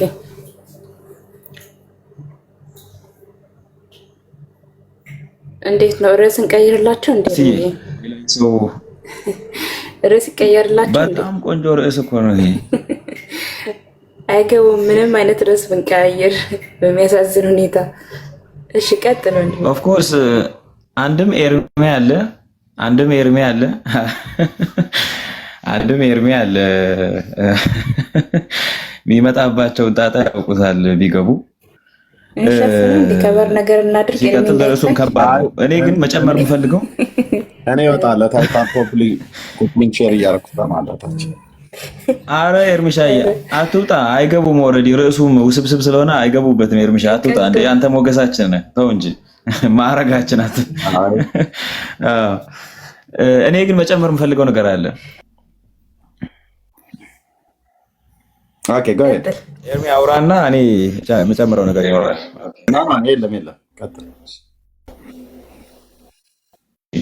እንትን በጣም ቅድም መሲ ስትናገር ላቆትን ሐሳብ እንደው ሲገቡ ልጠይቅ ያሰብኩትን ነገር ላውራ። ኦልሬዲ ስለማይገቡ ዶግማ አይደሉም አለ ልጁ ኪዳነ ምሕረት እንደዛ አለ። ዶግማ አይደሉም ሲለን እንግዲህ ባጭር በጣም ሲምፕሊ ምን እያለን ነው ብለን ስናስብ ዳግም እንዲወለዱ አያረጋቸውም፣ የዘላለም ሕይወት አይሰጣቸውም፣ የእግዚአብሔር ልጅ አያረጋቸውም፣ ከእግዚአብሔር ጋር በአዳም ኃጢአት ምክንያት ተቋርጦ የነበረው በሰውና በእግዚአብሔር መካከል ያለውን ግንኙነት እንደገና አያድስላቸውም እያለን ነው። ዶግማ አይደለም ስንል እሱን ነው። በቃ ዶግማ ጥቅሙ ይሄ ነው። ዶግማ ወደ እግዚአብሔር የሚያስጠጋን ስለ እግዚአብሔርና ስለ ሰው ሁኔታ ትክክለኛውን ገጽታ የሚናገር በእግዚአብሔርና በሰው መካከል ያለውን ጤናማ ግንኙነት የሚያሳየን ወይም ደግሞ ወደ ጤናማው ግንኙነት መንገድ የሚያሰምርልን ነው። ስለዚህ በቀጥታ ከድነታችን ጋር ይገናኛል። ዶግማ ስንል ከድነታችን ጋር ይገናኛል፣ ከዘላለም ሕይወታችን ጋር ይገናኛል። ከሞት በኋላ ባለው ሕይወት ውስጥ ስላለን ዋስትና በቀጥታ ዋናውን ሚና ይጫወታል። እንደዛ ከሆነ እንግዲህ ዶግማ ስንል እነኛ በእምነታችን ጸንተን እንድንኖር ምናምን ናቸው ተባለ። ኦኬ እሺ። በመጀመሪያ ደረጃ ሰው በእምነቱ ጸንቶ የሚኖረው መጀመሪያ በዶግማ አማካኝነት ሲያምን ነው። ዶግማ በሌለበት ሁኔታ በእምነቱ ጸንቶ የሚኖርበት ስለ ለእምነቱ ጥንካሬ ትምህርቶችን የሚማርበት ምክንያት የለም። መጀመሪያ ለማመን የሚያምንበትን መሰረታዊ እምነት ማግኘትና መማር መስማት አለበት። ኦኬ እንደዛ ካልን ዶግማ በሌለበት ሁኔታ ማመን አይችልም ሰውየው። ግን ደግሞ እነኚህ ገድላት የሚባሉት ራሳቸውን ችለው ወደ እግዚአብሔር የሚያስጠጉበት፣ መንግስተ ሰማያትን እንድንወርስ የሚያረጉበት፣ የዘላለም ሕይወት እንድናገኝ የሚያረጉበት። እርግጠኛ አይደለሁም። በእርግጥ የእግዚአብሔር ልጅ ሳንሆን ራሱ መንግስተ ሰማያት የሚያስገቡንም ይመስለኛል። የእግዚአብሔር ልጅ ሳንሆን፣ ምክንያቱም የእግዚአብሔር ልጅ ለመሆን የግድ ክርስቶስ ኢየሱስን ማመንና መቀበል፣ ለተቀበሉትና በስሙ ለሚያምኑት ሁሉ ግን የእግዚአብሔር ልጆች የሆኑ ዘንድ ስልጣን ሰጣቸው ነው የሚለው መጽሐፉ። ስለዚህ እንደው የእግዚአብሔር ልጅም ሳንሆን ልክ እንዳንዳንድ እንትን እስከ 10 ትውልድ ይማራል በሚለው መርህ መሰረት ቀጥታ መንግስተ ሰማያት የምንገባበት አቋራጭ መንገድ ያለ ይመስለኛል። ያም ሆነ ይህ ግን እነኚህ መጽሐፍት ውስጥ መንግስተ ሰማይ የምንወርስበትን መንገድ ካስቀመጡልን፣ የእግዚአብሔርን መንግስት የምናገኝበትን መንገድ ካስቀመጡልን ዶግማ መሆናቸው አይደለም ወይ? ታዲያ ዶግማው ከዚህ በላይ ምን አይነት ሚና ይጫወታል? ዶግማው ከዚህ በላይ ምን አይነት ሚና ይጫወታል? ዳስ ማይ ኮስችን። ይሄ የኔ ጥያቄ ነው። ዶግማ አንድን ሰው ከእግዚአብሔር ጋር ያለውን ህብረት ከመለወጥ፣ ከማሻሻል፣ ከማደስ ጀምሮ የዘላለም ሕይወት ዋስትናውን እስከ ማረጋገጥ ድረስ የሚሄድ ነው። ታዲያ እነኚህ ነገሮች ከዚህ የተናነሰ ነገር ብለዋል ወይ? ከዶግማ የሚያንሱበትን መንገድ ሊያሳዩኝ ይችላሉ ወይ? ይሄንን እንዲመልሱልኝ እፈልጋለሁ። በእውነቱ ኤርሚ በእውነቱ በዚህ ላይ ቢጨምርበት ደስ ይለኛል። ቴንክ ዩ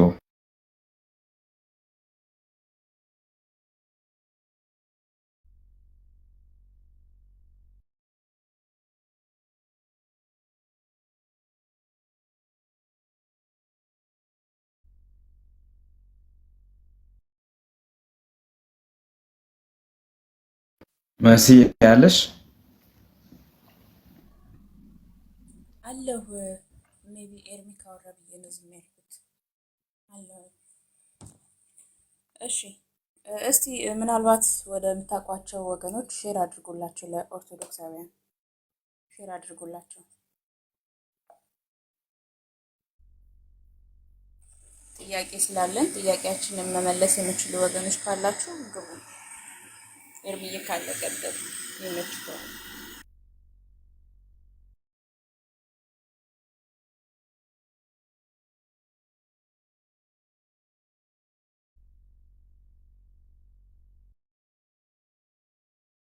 እሺ ሌሎቻችሁ ምናልባት ሀሳብ ካላችሁ ሀሳብ መስጠት ይቻላል። ኪዳነ ምህረት የሚመች ከሆነም አንተ ማውራት ትችላለህ።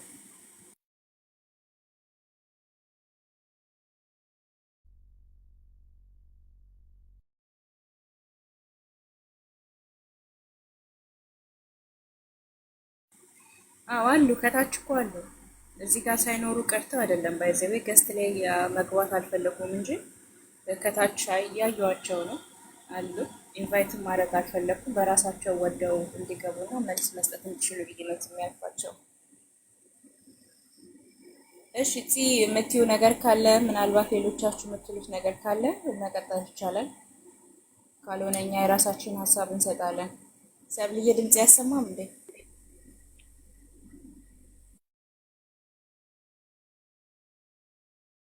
ድምፅሽ ይሰማል መሲ። ኪዳነ ምህረት ግን ብትናገር ወይም ብትናገሪ ስራ ቦታ ነው፣ እሱ ሲመቸው ያወራል። እሺ።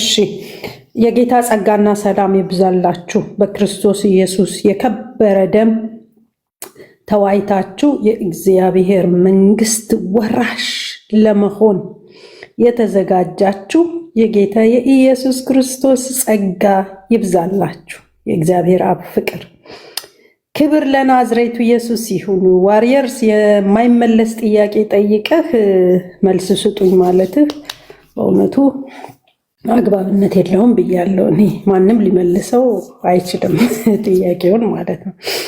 ጌታ ኢየሱስ ስሙ ለዘላለም ይባረክ። መጽሐፍ ቅዱስ ከሚለው ውጪ የሚጻፉ ጽሑፎች ሁሉ በመጽሐፍ ቅዱስ ተመዝነው ውድቅ ነው የሚሆኑት እና ገድላትና ድርሳናት ትልቁ ችግራቸው ከአባታቸው ወይም ወለዳቸው ከሚባለው ጋር ስለሚጣሉ ስለሚጣረሱ ነው። ስለዚህ መጽሐፍ ቅዱስ ደግሞ እስትንፋሰ መለኮትና ባለስልጣን ስለሆነ እሱ የሚለውን እንከተላለን። እሱ የማይለው ሁሉ ውሸት ነው። መንገድ ብቻ ሳይሆን ውሸትም ጭምር ነው። በእውነት ቃል ተመዝኖ እውነትነቱ ያልተረጋገጠ፣ ስለዚህ ውሸትና የእግዚአብሔር ሳይሆን የሰዎች የአእምሮ ውጤት ነው። ፍልስፍና ነው። ልቦለድ ነው። ተረት ተረት ነው። ለዘላለም ሕይወት ሳይሆን ምናልባትም ለመዝናናት ካልሆነ በስተቀረ በመንፈሳዊ ሕይወት ላይ የሚጨምረው አንዳች ነገር የለም። የእግዚአብሔር ቃል እና ቃል ብቻ ነው የሰዎችን ከመለኮት ጋር ያለንን ህብረት የሚያጠነክረውም ጸጋን የሚሰጠውም የሚያሳድገውም የእግዚአብሔር ቃል ብቻ ነው። የተወለድነውም በእግዚአብሔር ቃል ነው፣ የምናድገውም በእግዚአብሔር ቃል ነው። ሌላው ጥቅም የለው፣ ከመዳናችን ጋር አያያዝም። ክብር ለናዝሬቱ ኢየሱስ ይሁን። እየሰማሁ እንግዲህ ቀጥላለሁኝ። እኔ ያለኝ ይሄ ነው። መስዬ ተባረኩልኝ። ያለኝ ኢየሱስ ነው፣ የማወራው ኢየሱስን ነው። ተባረኩ። ተባረክ ናት፣ ጸጋ ይብዛለሽ። እሺ መቅዲ ጥያቄ ያለኝ ብለሻል፣ ግቢና መጠየቅ ትችላለሽ።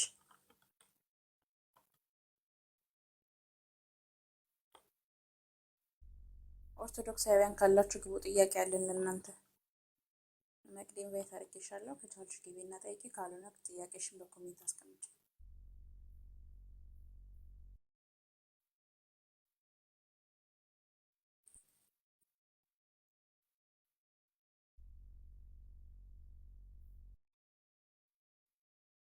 እሺ ዋሬርስ አንተ ቀጥል እስቲ አትሰሚም እያሉኝ ስለሆነ ኢንቫይት አድርጋቸው። እሺ አይ ቲንክ የኔ ድምጽ ይሰማል ድምጽሽ። በነገራችን ላይ ትንሽ አንዳንዴ ቀዝቀዝ ስለሚል ነው።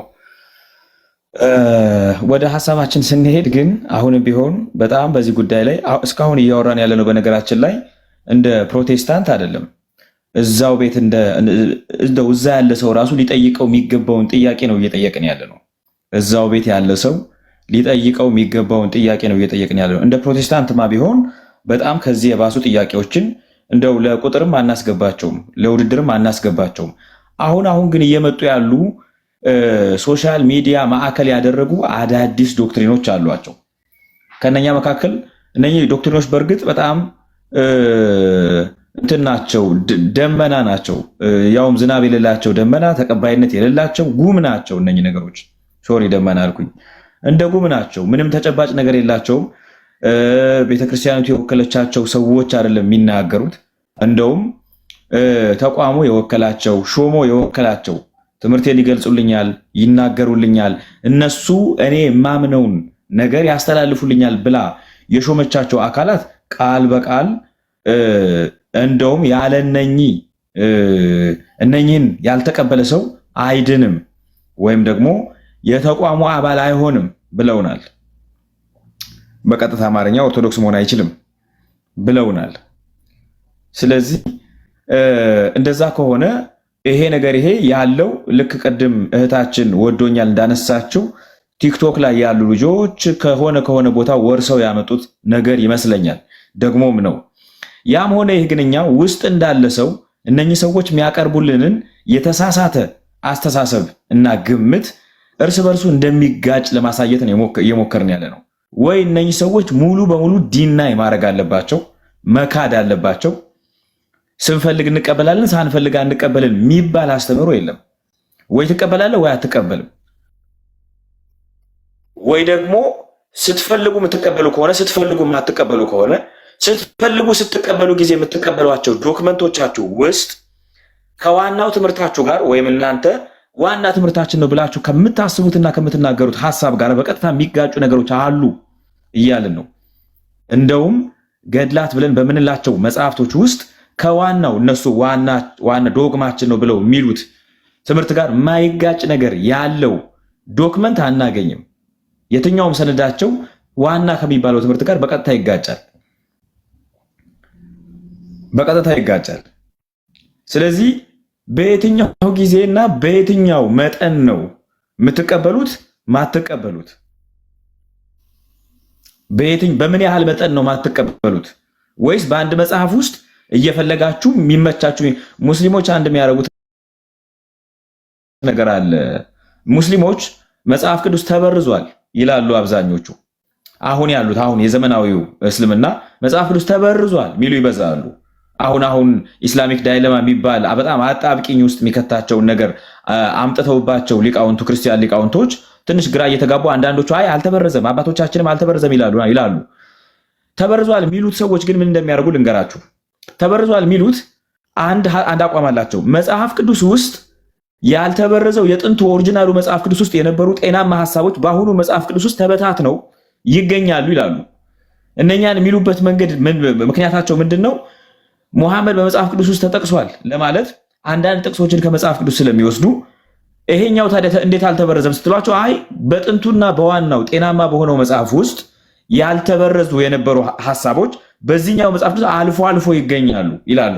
ስለዚህ ከመጽሐፍ ቅዱስ እየመረጡ ለመውሰድ ያመቻቸዋል ይሄ ትምህርት፣ ይሄ ሳቤ። አሁንም በወገኖቻችን ላይ በእነኚህ ወንድሞቻችን ላይ ይሄንኑ ነው የምመለከተው። ግን እንደው በስነ እውቀት በታሪክም ደረጃ በስነ ታሪክም ደረጃ በአንድ መጽሐፍ ውስጥ አንድ ማንቀበለው ነገር ካለ፣ አንድ አደገኛ ነገር ካለ ሙሉ መጽሐፉ አደጋ ውስጥ አይጥለውም ወይ? ሙሉ መጽሐፉ አደጋ ውስጥ አይጥለውም ወይ? አንድ ማንቀበለው ያውም ከምንቀበለው ዋና ከምንለው ነገር ጋር በቀጥታ የሚጋጭ አንድ ሐሳብ ካለ ሙሉ መጽሐፉ ከኛ ዋና ብለን ከምናስበው ዶክትሪን አንጻር ስንመለከተው አደጋ ውስጥ አይወድቅም ወይ? ሙሉ መጽሐፉ ዶክመንቱ እየመረጥን መውሰድ እንችላለን ወይ? ምክንያቱም በዛ መጽሐፍ ውስጥ ስህተት ካለ ያንን መጽሐፍ የጻፈው አካል ተሳሳች አካል ነው ማለት ነው። ኦኬ ኢንስፓየርድ አይደለም ጽሁፉ ማለት ነው። ተሳሳች አካል ከጻፈው ደግሞ ዶክመንቱ በሙሉ ይወድቃል እንጂ እንዴት ነው እየመረጥን መውሰድ የምንችለው? እንደው እየመረጥን እንወስዳለን ካሉ ማለት ነው ይሄ ሎጂካሊ እርስ በርሱ የሚጋጭ ነገር ይመስለኛል። ኤፒስቲሞሎጂካሊም ተቀባይነት የለውም። አንድ መርዝ ያለበት ምግብ መርዝ የሌለበትን ቦታ እየለየሁ በደንብ በማይክሮስኮፕ በምናምን እየፈለኩ ሰርች በደንብ እየለየሁ መመገብ እችላለሁ እንደማለት ይመስለኛል። እንደዛ ነው የሚመስለኝ። ስለዚህ ይሄ ነገር ሎጂካሊ ስለሚጋጭ እንደዛ ማድረግ አንችልም ነው። የምትችሉ ከሆነ ግን ኑና አስረዱኝ፣ እንድታስረዱኝ ነው የምፈልገው። እዚህም ያሉ ወንድሞች ከእናንተ እውነታውን መገንዘብ እንሻለን። ግቡና አስረዱን፣ ጥያቄዎቻችንን መልሱልን። ገስት ላይ ያሉ ሰዎችን ቼክ እያደረጋችሁ ወንድሞች እና እህቶች፣ አድሚኖች፣ ሞዴሬተሮች እያያችሁ ምናልባት ይህንን ጥያቄያችንን መመለስ የሚችሉ ሰዎች ገብተው ሳንቀበላቸው እንዳይቀር። ከዚህ በተረፈ እንግዲህ እነሱ ሲገቡ የምናወራቸው ብዙ ነገሮች ይኖሩናል። ከዚህ ውጭ ካልመጣችሁ ምንም ልናደርግ አንችልም። ካልመጣችሁ እኛው ራሳችን ብንሄድበት እኛ ያላለውን አላችሁ ትሉን አላችሁ። ስለዚህ እናንተ ያላላችሁትን እንዳንልባችሁ ኑና ጥያቄያችንን ሰምታችሁ መልስ ስጡን።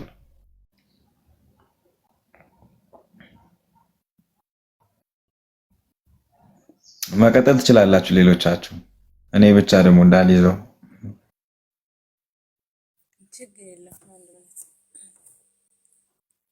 እሺ ወንድምነት ዋሌስ ቅድም ገና መግቢያው ላይ እኮ ተናግራል። አንደኛ የቀረበው ጥያቄ እህትየው ኤልሲ እንዳለችው ከባድ ነው። ይሄ ጥያቄ ከባድ ነው ለመመለስ፣ ለነሱ የእውነት ይከብዳቸዋል። ምክንያቱም መጽሐፍ ቅዱስን የማያውቅ መሰረታዊ ክርስትና ትምህርትን የማያውቅ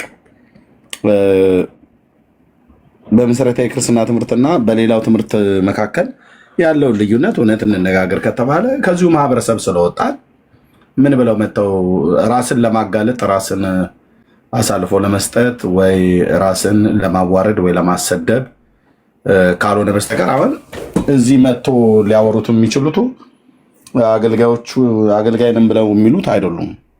ምን የሆነው ነው መጥቶ ሊያወራ የሚችለው ማለት ነው።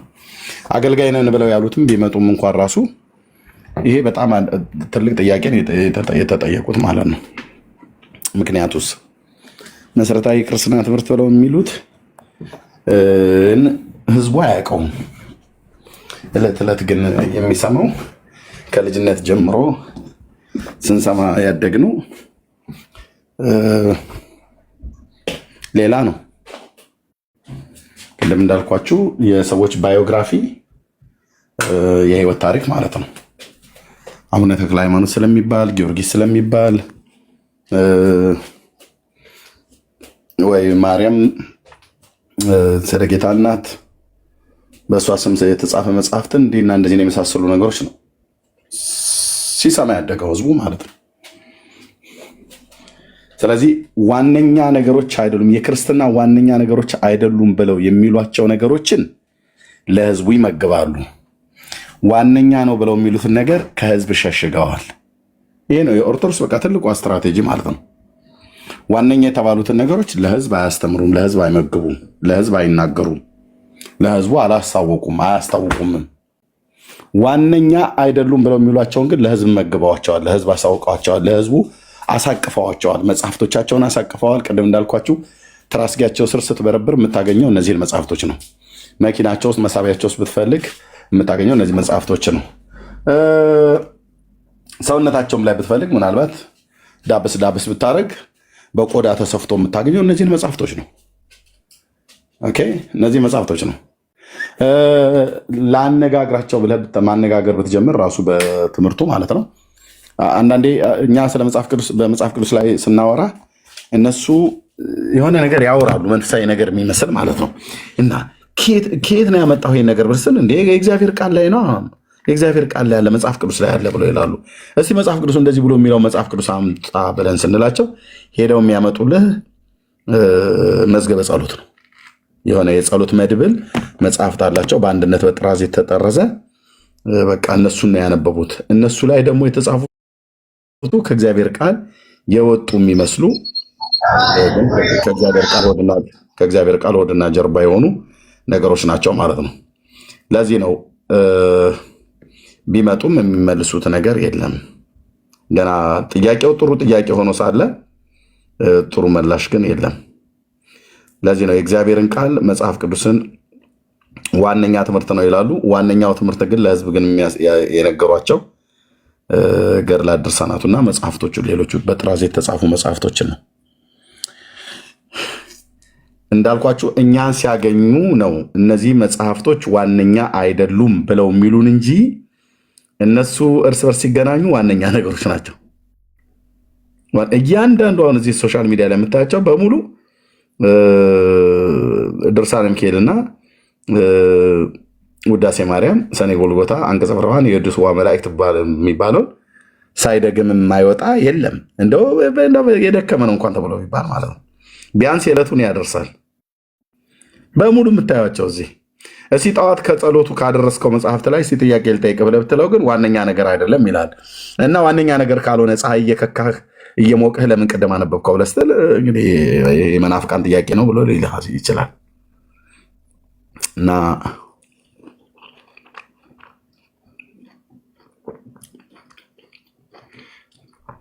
በራሳቸው ህይወት ነው የሚቀልዱት። በራሳቸው ህይወት ነው የሚቀልዱት። አዳም ለምን አትገባም?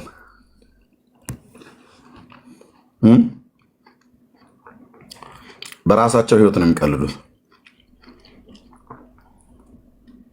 የጠዋት ዝንብ እንዳለ እኮ ፊቱን ወሮት ሲደግመው የሚውለውን መጽሐፍ እኛ ጋር ግን መጥቶ ጠዋት ከደገምከው መጽሐፍ ጥያቄ ልጠይቅ ብለህ ስትለው እንዴ በፍጹም አይሆንም እንዴ እሱንማ ለአጋንንት ማባረሪያ ምናምን ነገር ብሎ ተጠቅሞታል። ግን የአጋንንት ማባረሪያ መጽሐፍ ነው የተባለው ግን ከመጽሐፍ ቅዱስ ሆድና ጀርባ የሆነ መጽሐፍት ነው። ከእግዚአብሔር ቃል የወጣ የሚመስል ግን አይደለ መጽሐፍ ነው። እኔ ይህንን ህዝብ ላሳቱ ያው ለመሪዎች እግዚአብሔር ይበቀላል። የሚበቀል አምላክ ነው እና ያን ነው የምንተው።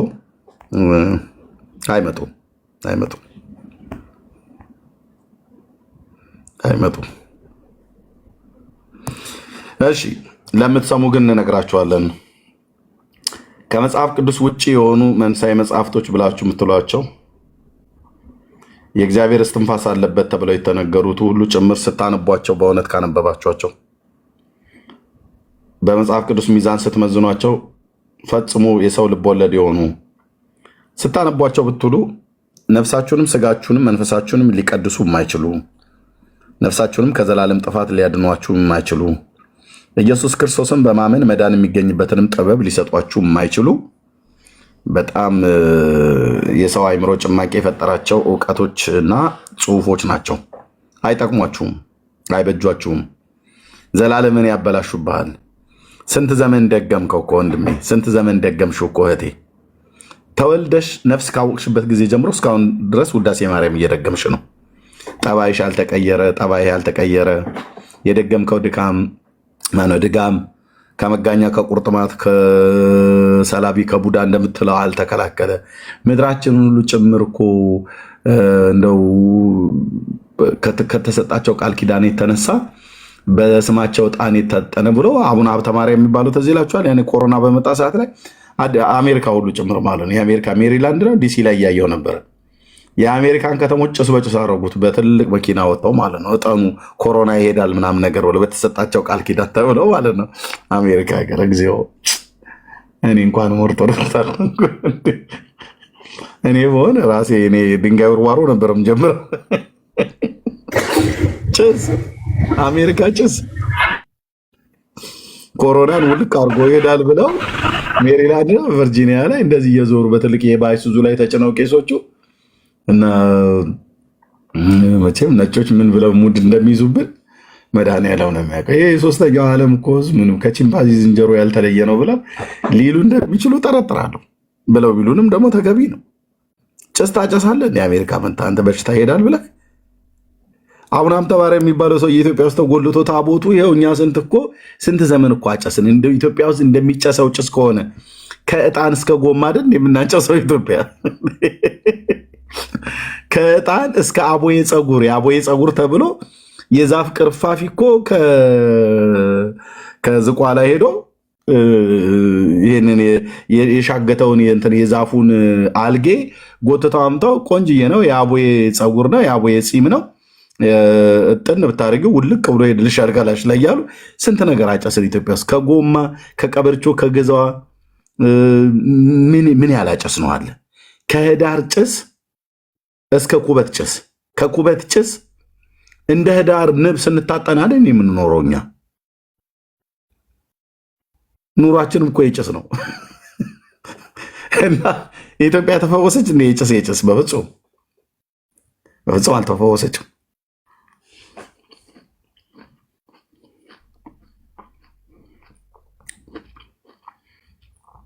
የጻድቁ በረከታቸው ይደርብንና ብሎ ይላል እና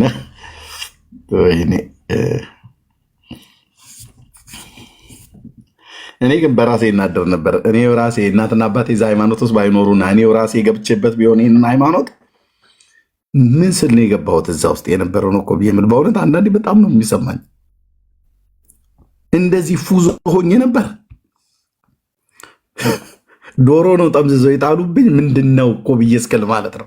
ጌታ ምስክር አንዳንዴ መጽሐፉን ቤት ውስጥ ሳነብ እናንተ ጋር በማልመጣ ሰዓት ላይቭ ላይ በማልመጣ ሰዓት ምንም በቃ ዳይኒንግ ቴብሉን ይህንን ምሳ መቢያ ጠረጴዛው አለመሰበሩ በመድኃኒዓለም ቸርነት ነው። ስቀጠቅጥ ነው የምውለው አልኩ። አንብቤ 2 ገጽ አንብቤ ጠረጴዛ አደበድባለሁ። ጠረጴዛ አይደለም ሌላ ነገር ሊያስደበድብህ የሚችል ውሸት ስንት ጉድ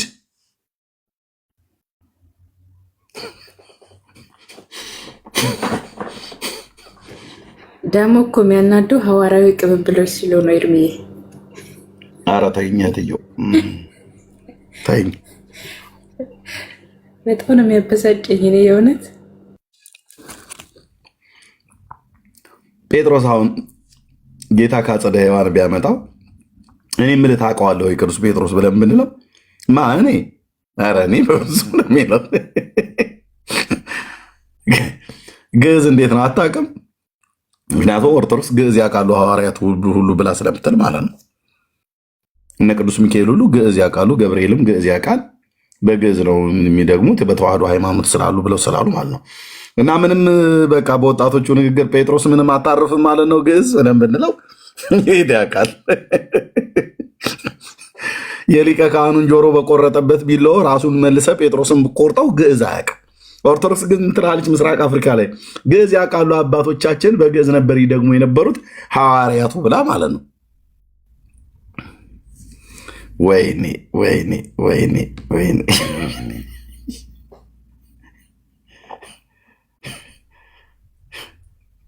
የኔ አጎት ባለፈው የሞተው ጸሎት የሚሰምረው በግዕዝ ሲሆን ነው አለኝ።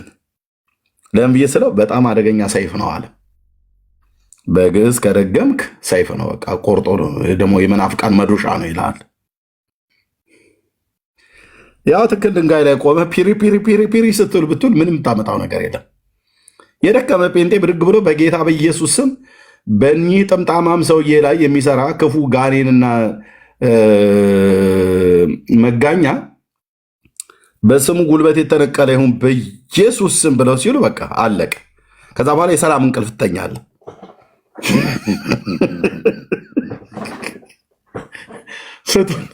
ፍቱን ጸሎት ነው ምናምን ነገር ብላል በግዕዝ እና በቃ ወይኔ በእውነት ሃይማኖት በጣም ከባድ ነው። ሃይማኖት ማለት ሃይማኖተኝነት ይሄ ዝም ብሎ በተለይ የእግዚአብሔርን ቃል ሳታቅ የምትጓዙበት ቆንጆ ፉዞ ነው የምትሆነው። ፍስስ ያለ በቀን ፀሐይ የጨለመብህ ማለት ነው።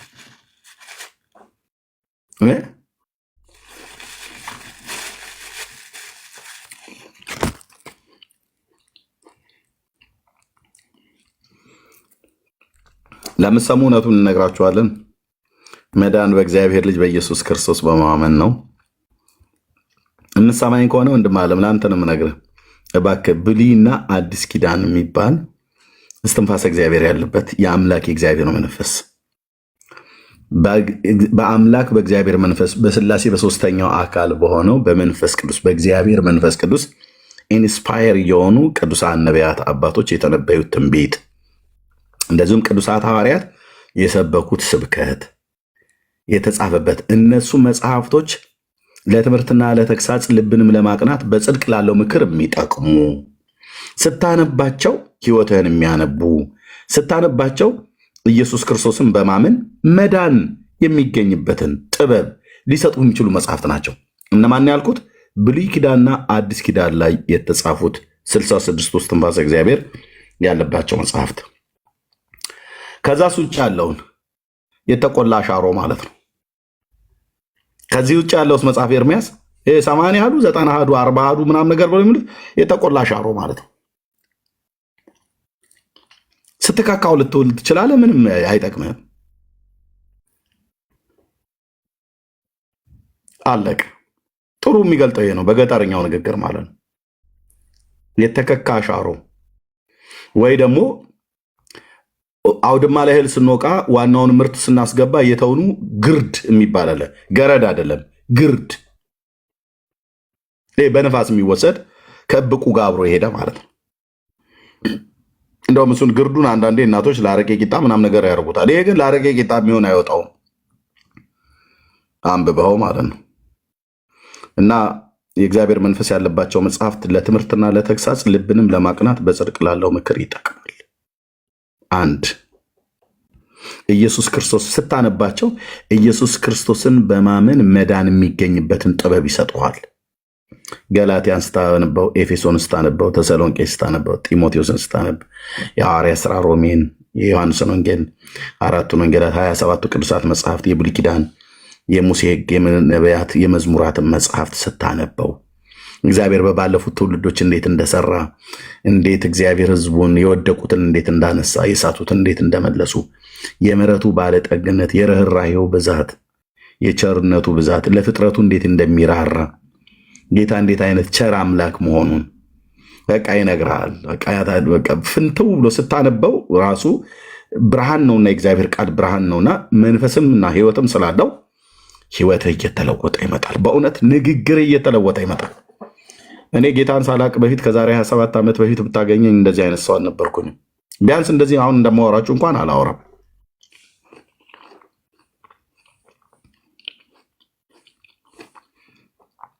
ካስወራኝ ጎትጉተህ ጠላ ጋብዘኝ፣ አረቄ ምናምን ነገር ጋብዘኝ፣ አንድ ሁለት ከጠጣው በኋላ ነው የማወራው። እሱንም ያው ትንሽ ሞቅ ካለኝ እያንዳንድህን አውቃለሁ ነው ብሎ የምልህ። አይኔን ካጉረጠረጥኩ ወገባ ገዳህን ልሰብረው እችላለሁ፣ በያዝኩት ከዘራ ማለት ነው። በቃ አየህ፣ ምን የሚወራ ነገር አለ? ምንም የማውቀው ነገር አለ? በቃ ምንም ነገር የለም። አያከሌ ልጃቸውን ለአቶ ከሌ ዳሩ፣ በቃ ይኸው ነው። ግን እኮ ዲያቆን ነኝ። ከዛ ባለፈ መንፈሳዊ ነገር አውራኝ ብለህ ብትለኝ በላይሰብ ነበረ 70 ሰው የበላ ሰውዬ። ደግሞ እኮ ስቅጠጥ እኮ አይለንም 70 ሰው በቃ በስርዓት ተረጋግተንም ነው። ልክ እንደ ጎመን ከትፎ እንደበላ 70 ሰው የበላ ሰው በስመ አብ ወወልድ ወመንፈስ ቅዱስ እንኳን አንልም። ያው ቤተኛ ነና አይመስልህም? 70 ሰው ቅርጥፍ አድርጎ በልቶ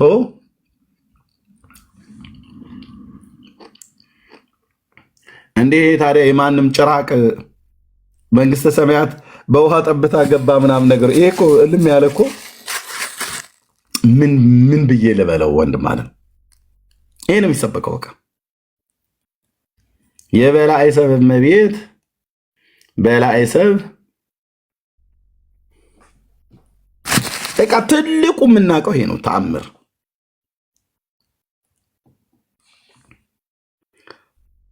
ቆስጣ ቀቅሎ የበላ መሰለህ እንዴ? ሰው እኮ ነው የበላው።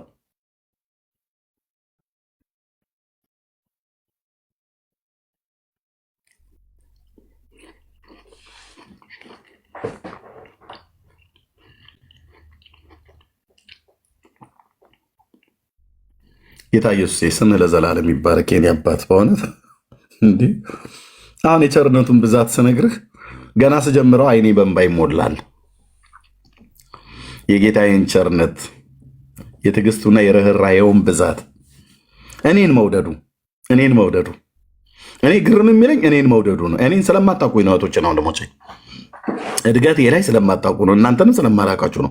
መሲማውን ብዬ ብሰራት እንደ የኔን ማብታየው ላል ትችላለች። እኔን መውደዱ ሳስብ ያስገርመኛል፣ ያስደንቀኛል። በቃ የእውነት አልደብቀውም። አልቅስ ይለኛል። ደግሞ አለቅሳለሁ እኔን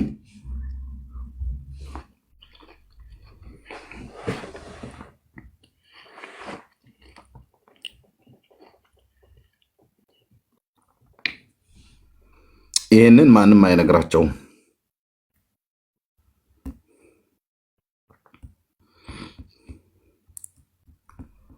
ማንም አይነግራቸውም።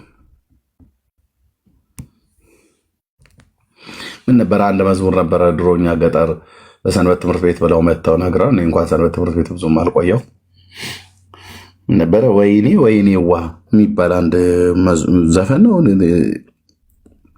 ሙሾ ብትለው ይሻላል። አንድ ፊቱን እንጉርጉሮ ወይኔ ዋ በቃ ቆንጂ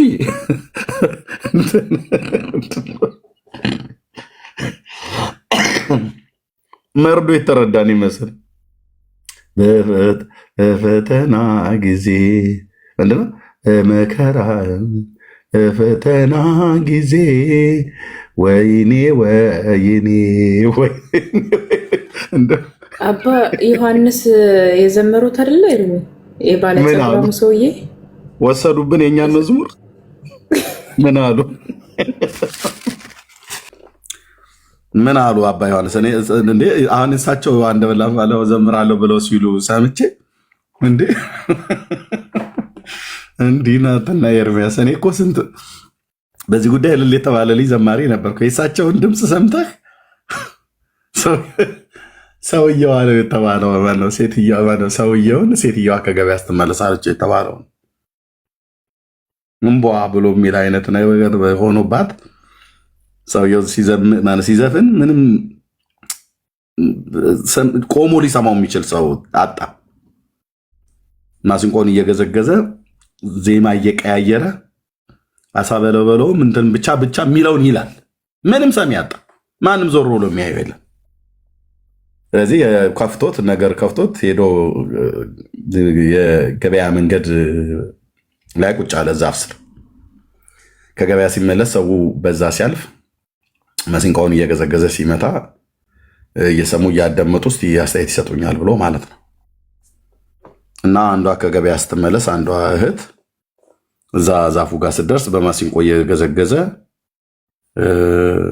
ይዘፍናል እየቀያየረ እና ቁጭ ብላ ስቅስቅ ብላ አለቀሰች። በቃ የሚሰማኝ ሰው አገኘው፣ ሰምቶም ደግሞ በእኔ ዜማ ልቡ የተነካ ሰው አገኘው ብሎ እሷ የእሷን ማልቀስ ሲያይ እንደገና እየቀያየረ ማሲንቆን እየቀያየረ ዜማውን እየቀያየረ ይለው ጀመር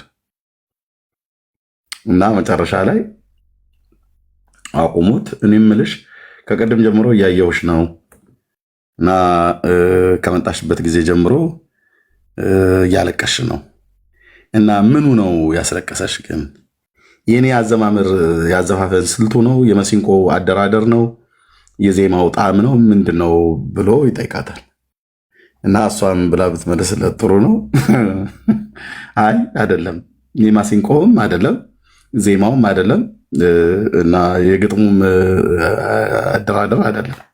እና ታዲያ ምኑ ነው እስካሁን ድረስ ያስለቀሰሽ አላት። ከጥቂት ዓመታት በፊት አንድ በሬ ነበረን እና ያ በሬ አሁን ሞቷል። ያ በሬ እና አሁን አንተ ስዘፍን ድምፁ ትዝ አለኝ። የበሬ ድምፅ